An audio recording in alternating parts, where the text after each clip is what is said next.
Factors of x4 plus x cube minus 6x square. अब ये different question है, ये भी हमने किए हुए हैं चैप्टर 2 के अंदर। इनमें हम क्या करते थे, सबसे छोटी पावर देखते थे कौन सी, एक्स स्क्वेयर, वो आपने कॉमन निकालना है वरना आप इसकी फैक्टराइजेशन नहीं कर सकते। तो एक्स स्क्वेयर आप कॉमन निकाल देंगे, यहाँ क्या बचेगा, 2 निकल गए तो एक्स स्क्वेयर, ये चीज़ बन गई। अब इसकी आपने मिडिल टर्म ब्रेकिंग करनी है।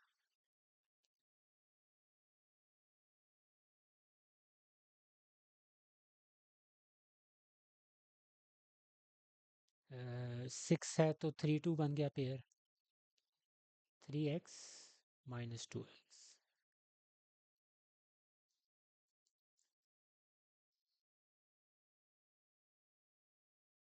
दोनों में क्या कॉमन है, x, x प्लस 3। क्या कॉमन है, -2 x प्लस 3।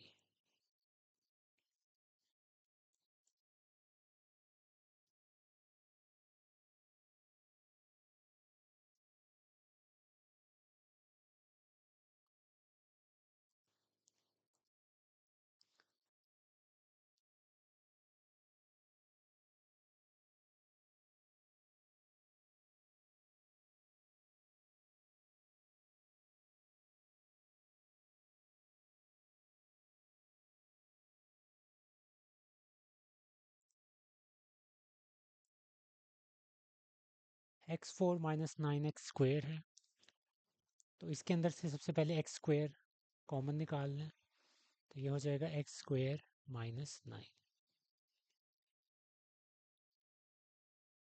अब एक्स स्क्वेयर माइनस 9 आपको पता है कि इसकी फैक्टराइजेशन क्या होगी, इसमें फॉर्मूला लगेगा एक्स स्क्वेयर माइनस 3 स्क्वेयर, ए स्क्वेयर माइनस बी स्क्वेयर का फॉर्मूला। तो वो क्या हो जाएगा, एक दफ़ा प्लस एक दफ़ा माइनस, ए प्लस बी ए minus B.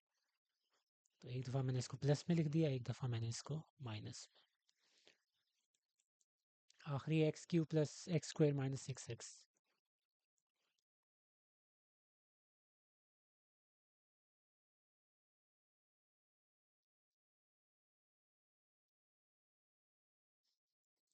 Six x square minus 6।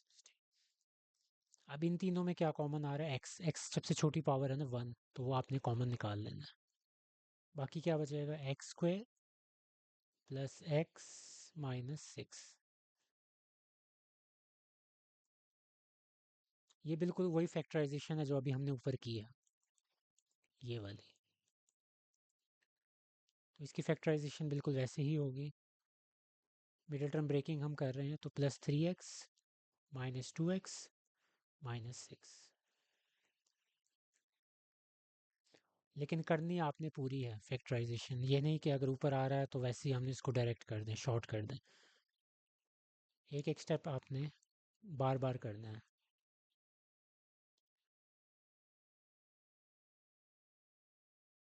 X plus 3 overall common आ गया, बाकी क्या बचा, एक्स माइनस 2।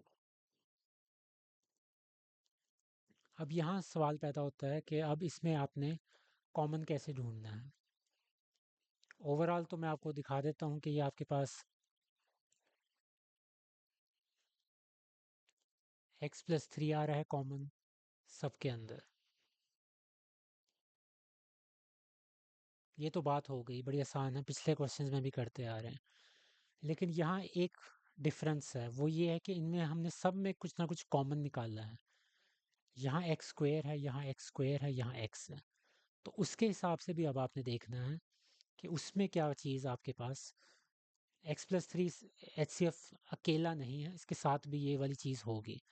एक्स स्क्वेयर बिल्कुल हम जो शुरू वाले क्वेश्चंस कर रहे थे उसी तरह हम लिख सकते हैं इसको, एक्स मल्टीप्लाई बाय एक्स। फिर ये एक्स स्क्वायर नीचे आ रहा है, ये भी वैसे ही एक्स मल्टीप्लाई बाय एक्स, और यहाँ खाली क्या आ रहा है, एक्स। तो ये तीनों के मैंने फैक्टर्स रफ में लिख दिए हैं। तो कॉमन क्या आया, एक्स। तो सबसे जो छोटी पावर वाला होगा ना, वो आपका एच सी एफ के अंदर आपने शामिल करना है। एक्स स्क्वेयर था, एक्स स्क्वेयर था, एक्स है। तो एक्स की सबसे छोटी पावर है तीनों में, क्योंकि इसकी पावर 1 होती है बेसिकली। तो यही आपका HCF में शामिल होगा। x+3 के साथ आपने इसको लिखना है।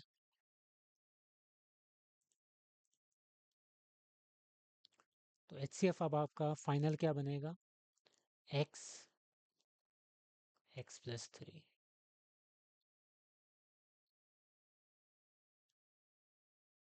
ये आसान सा है बहुत ही क्वेश्चन। ये शुरू वाले जिस तरह हमने क्वेश्चंस किए थे ये बिल्कुल वैसा ही है।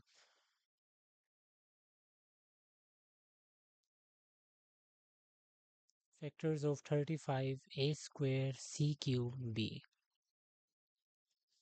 35 के फैक्टर्स क्या बनते हैं? 7 5, तो 5 multiply by 7।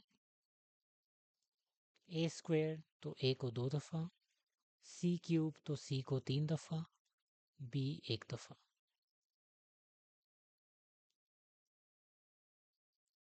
Factors of 45 a cube c b square. 45 के क्या फैक्टर्स बनते हैं? 3 मल्टीप्लाई बाय 3 मल्टीप्लाई बाय 5।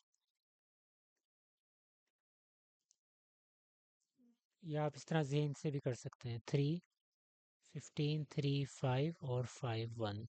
मैंने अपने जहन में ये चीज़ की थी, तो इस तरह भी आप कर सकते हैं। a क्यूब है तो 3 दफ़ा a को लिखें, c आया, और b स्क्वायर है तो 2 दफ़ा b को। 30 है, तो factors of 30 a c square b cube. 30 के क्या फैक्टर्स बनते हैं? 2 हुआ तो 15 हो जाएगा, 15 हुआ तो 3 और 5। a c स्क्वायर है तो 2 दफ़ा c, b क्यूब है तो 3 दफ़ा b। अब इन सब में कॉमन जो चीज़ आ रही है वो 5 आ रही है। नंबर्स की बात कर रहा हूँ, तो नंबर में तो सिर्फ 5 ही कॉमन है, बाकी नहीं है। अब a का देखते हैं, a में कॉमन ये आ गया, c में भी गालबन एक दफ़ा ही कॉमन आएगा, ये c का कॉमन आ गया। b यहाँ एक दफ़ा है तो एक दफ़ा ही b कॉमन आएगा तीनों में।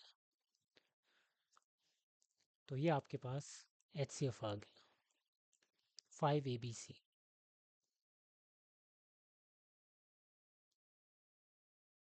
5 A B